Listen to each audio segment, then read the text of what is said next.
Hi hello నేను మీ Shravan blogger. నేను ఇప్పుడైతే ఎర్రవరంకి వచ్చేసాను. నా వెనకాల కనపడేది ఎర్రవరం దేవాలయం. సో దాని వెనకాల కనపడేది ఎర్రవరం దేవాలయం పైన పోలవరం నుంచి 15 కిలోమీటర్ల డిస్టెన్స్లో ఉంది. ఇది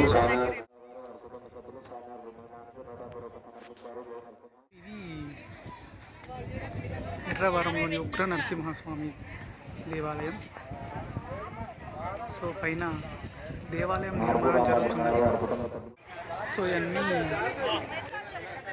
భక్తులు వెళ్ళడానికి లైన్లు అండి. ఇప్పుడైతే ఖాళీగానే ఉన్నాయి.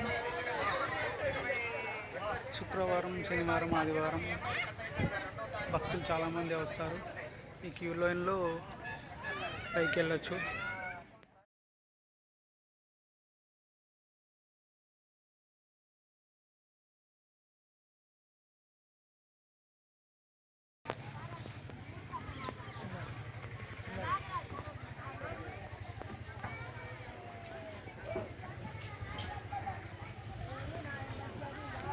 సో ఎర్రవరం నడుచుకుంటూ పైకి వెళ్తున్నాం గుడి దగ్గరికి.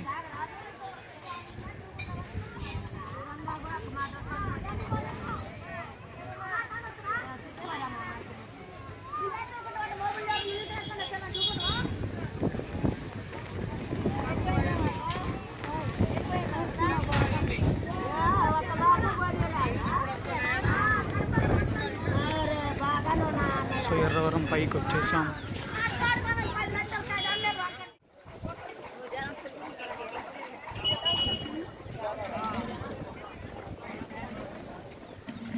సో ఇదే ఎర్రవరం దేవాలయం.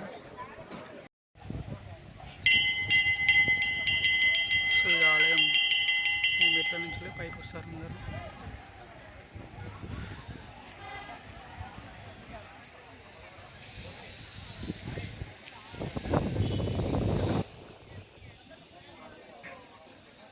అక్కడ ప్రసాదాలు తీసుకుంటారు. సో ఇలా లోపలికి వెళ్తారండి గుడి లోపలికి.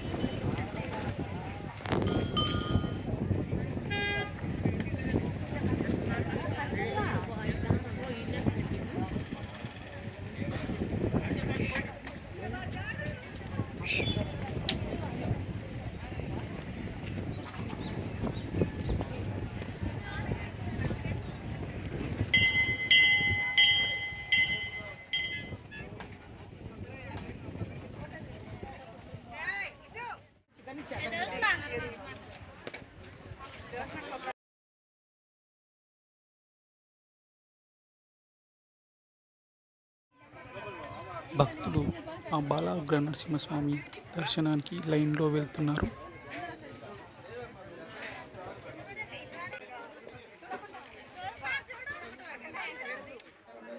మీరు చూస్తుంది శ్రీ బాల ఉగ్ర నరసింహస్వామి దర్శనం అయితే మాకు చాలా బాగా జరిగింది.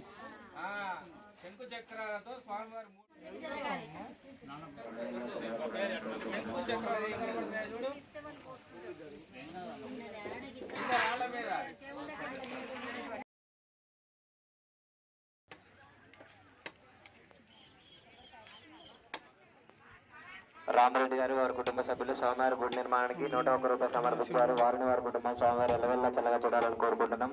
జయ నరసింహ, జయ నరసింహ.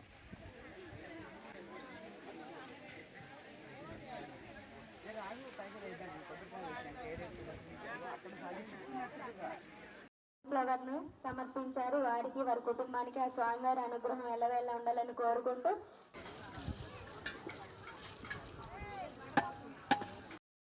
శేర్మల్పేట వాస్తవ్యులు సోమోజు దుర్గాచారి. సో నా వెనకాల కనిపిస్తుంది కొత్త దేవాలయం నిర్మిస్తున్నారు ఎర్రవరంలో. ఉగ్ర నరసింహస్వామి దేవాలయం నిర్మాణం జరుగుతున్నది కొత్తగా. సో ఇదే అండి.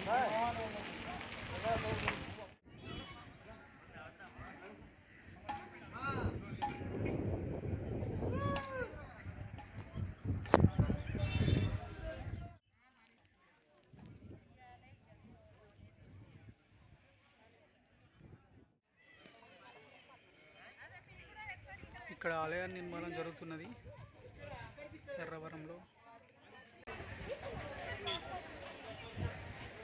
సో అక్కడ వెనకాల కనపడేది ఇక్కడే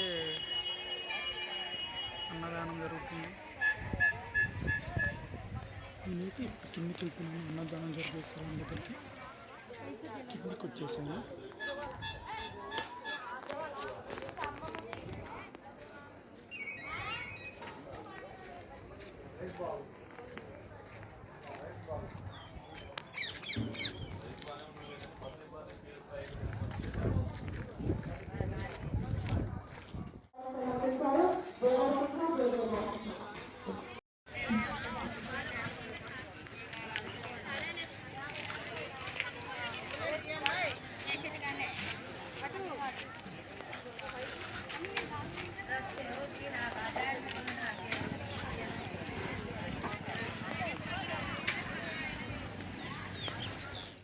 ఇది అన్నదానం జరిగే స్థలం. ఇక్కడ ప్రతిరోజు భక్తులకు అన్నదానం కార్యక్రమం నిర్వహిస్తారు. లోపలికి వెళ్తున్నాం.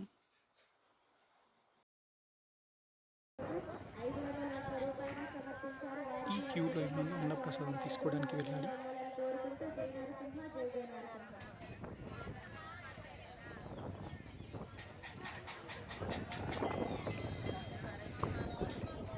ఇక్కడ అన్నదానానికి కావలసిన వంటలు తయారు చేస్తున్నారు.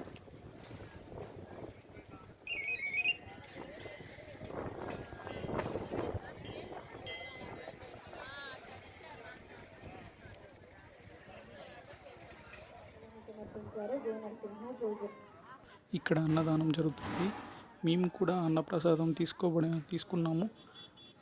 ఈ అన్నప్రసాదం తీసుకోవడం మేము చాలా అదృష్టంగా భావిస్తున్నాము.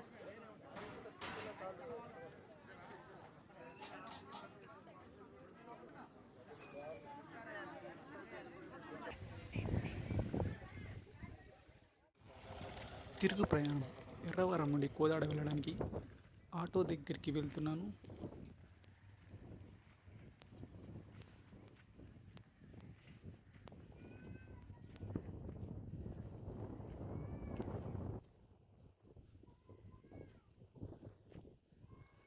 సో ఇక్కడ చెరువు కూడా ఉంది. ఆలయ పరిసరాలు